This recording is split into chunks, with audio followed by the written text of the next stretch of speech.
Our last speaker this evening is Mrs. Jan Lenz. Good evening. Good evening. I have a 6-year-old at Webster, and the thing that I really want from Webster School, besides educating him, is a very safe environment.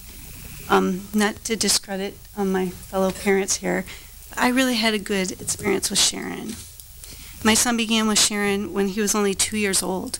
With some trepidation, I sent my non-walking, non-verbal baby to her care. I saw his class daily as I chose to drop him off after my other children got off to school, and at the end of the day when I picked him up. Sharon not only spent time daily educating me on the activities of the day, but also giving me wise counsel as I learned to parent a child with special needs. I witnessed many happy children and lots of creative and engaging activities. Sharon saw the advantages her children would gain if she allowed them interesting experiences. They held pets, had water playtime, created all sorts of messy projects. With new experiences daily, they were still encouraged to help clean up, wipe their own faces, and not run away from the group, life skills that our children need. One young student without eyes was not babied, but instead was encouraged to do things on her own. At pickup time every day, I watched this young girl make her way to the classroom on her own with the help only of Sharon's voice. This little girl beamed at her own independence. Before my son's second year in pre-primary, I had cancer surgery. With 6 months of chemotherapy beginning at the start of school, Sharon tried to figure out a way to take him full-time so that I could rest.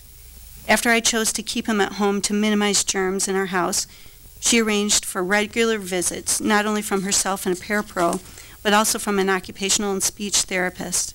She sent along handmade activities for him to work on. This was typical of her thinking outside the box and helping these kids wherever they were. The Webster pre-primary class is not the typical preschool. With the special needs attached, the cognitive level of the students is significantly lower. And for the safety of our children, it must be a hands-on classroom. I can't help but wonder if the situation with Mrs. Turbiak snowballed out of control. I believe the district would do well to really consider the configuration of this special classroom and the great work done there.